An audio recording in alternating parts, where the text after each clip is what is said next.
ডাবের পুডিং খাইয়ে বাসার সবার কলিজা ঠান্ডা করে দিলাম। গরমকালে ডাব কিন্তু আমাদের স্বাস্থ্যের জন্য অনেক উপকারী। আর আজকে আমি বানাবো এই ডাবের পুডিং। ডাবটা সামনে থেকে ফুটো করে নিয়েছি আর এটা থেকে এখন পানিগুলো সব বের করে নিয়েছি একটা প্যানের মধ্যে। বড় সাইজের একটা ডাব যেটার মধ্যে অনেক পানি পেয়ে গেলাম আমি। এই ডাবটা কিন্তু শ্বাসওয়ালা ডাব। ডাবের পুডিং বানানোর ক্ষেত্রে শ্বাসওয়ালা ডাবই নিতে হবে, যেটার মধ্যে এরকম মোটা লেয়ারের একটা শ্বাস থাকবে। পুডিং এ কিন্তু আমি এই শ্বাসগুলো ইউজ করব, তাই চামচের সাহায্যে ডাব থেকে শ্বাসগুলো বের করে নেওয়া হয়েছে। আর এখন আমি ডাবের শ্বাস দিয়ে সুন্দর করে ফ্লাওয়ার শেপ করে নিয়েছি ছুরি মাথা দিয়ে। তোমরা কিন্তু চাইলে এমনি নরমালি কুচি কুচি করেও রাখতে পারো, বাট আমার মন চাইলো ফ্লাওয়ার শেপ করতে, দেখতে যাতে অনেক সুন্দর লাগে, সেজন্য আমি ফ্লাওয়ার শেপ করে নিয়েছি। আর দেন নিয়ে নিলাম একটা গাজর। গাজরটাকে সুন্দর করে পিল করে আমি চিকন চিকন করে কুচি কুচি করে নিয়েছি। এই দেখো এখানে আমার সুন্দর সুন্দর ফ্লাওয়ার রেডি, আর এই গাজরের কুচিগুলো রেডি। এই ফ্লাওয়ার আর গাজরের কুচিগুলো দিয়ে আমি বানাচ্ছি এরকম সুন্দর সুন্দর শিউলি ফুল। ফুলের মাঝখানে আমি ছুরির মাথা দিয়ে ছিদ্র করে নিয়েছি আর তার মধ্যে গাজরের টুকরাগুলো দিয়ে দিলাম। এই দেখো আমার শিউলি ফুল একদম রেডি।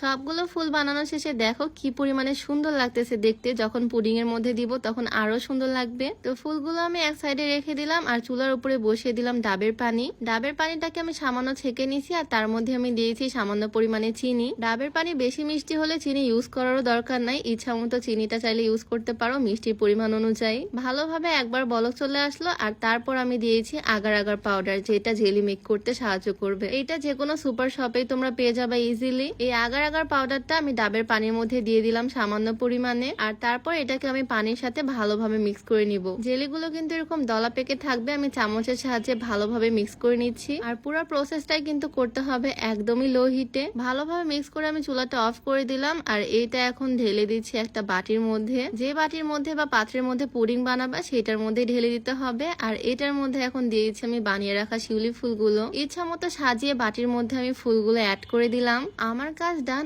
এখন জাস্ট পুডিংটাকে ভালোভাবে সেট হতে হবে, সেজন্য আমি এটাকে কিছুক্ষণ রেখে দিব ফ্রিজে। আর ফ্রিজ থেকে বের করার পর দেখো আমার পুডিংটা একদম রেডি। আমি সাইড থেকে ছুরি দিয়ে একটু কেটে নিলাম যাতে পুডিংটা সুন্দরভাবে বের হয়ে উঠে আসে। চারো সাইড রাউন্ড করে কেটে নিয়ে আমি উল্টে দিলাম একটা প্লেটের উপরে। আমি তো দেখার জন্য অনেক এক্সাইটেড এটা কেমন হবে। আর খুলতেই দেখো দেখতে কি পরিমাণে সুন্দর হয়েছে, একদম গোল একটা জেলি। আমি আর ওয়েট করতে পারতেছি না কখন এটা কাটবো আর খাবো, তাই তাড়াতাড়ি করে ছুরি দিয়ে কেটে ফেললাম। পিস গুলা জাস্ট দেখো কি পরিমাণে সুন্দর লাগতেছে, মনে হচ্ছে ভিতরে একদম অরিজিনাল ফুল। এটা দেখতে এত বেশি সুন্দর লাগতেছে আমার আর খেতে ইচ্ছা করতেছে না, এত সুন্দর ফুলটা আমি খেয়ে নিব। যাই হোক এটাকে নিয়ে আমি সোজা চলে আসলাম ছাদে। একটা পিস তো অলরেডি করে ফেললাম আর আমি বাসার সবাইকে খাওয়াবো, তাই ফুল পুডিংটাকে কেটে ছোট ছোট টুকরা করে নিলাম। আর সত্যি বলতে এটা টেস্টটাও দারুণ, একদম ঠান্ডা ঠান্ডা ডাবের পুডিং, কলিজা একদম ঠান্ডা হয়ে যাবে, মন প্রাণ জুড়ায় যাবে একদম এটা খেলে। এটা চাইলে তোমরাও বানাতে পারো, বাসার সবাইকে বানায় খাওয়াতে পারো। জিনিসটা দেখতে যেমন সুন্দর খেতেও কিন্তু দারুণ। তো আজকের ভিডিওটা তোমাদের কাছে কেমন লাগলো অবশ্যই কমেন্টে জানিও।